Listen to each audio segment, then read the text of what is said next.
Bir xurma dəyərində.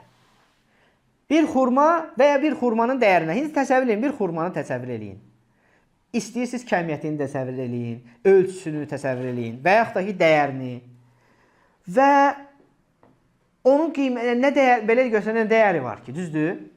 Amma deyir, bir kəs onu öz pak malından, halal malından bir xurma dəyərində sədəqə edərsə, və Allah ancaq pak olanı qəbul edir, başqasını qəbul etmir. Allah Azza və Cəllə onu sahibi üçün artırar.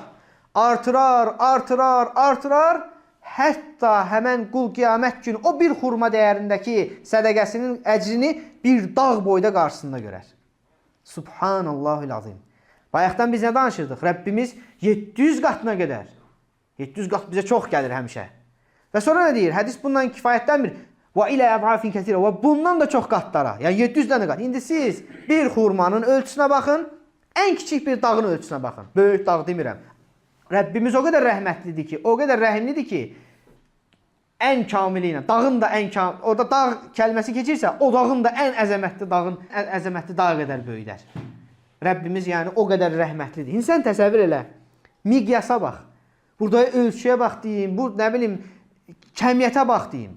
Bir xurma, bir də dağ, 700 qat, 700 milyon qat, milyard, Allah bilir, neçə qat artırdığını bir Allah bilir. Təsəvvür elə. Ona görə, qardaşlar, burada bu dərəcələrin qalxmasına səbəb nədir? İxlas. İxlas, qulun ixlası, qulun Rəbbi ilə olan bağlılığı, o sədəqənin gizliliyi və s. hamısı bu şeylərə təsir edir.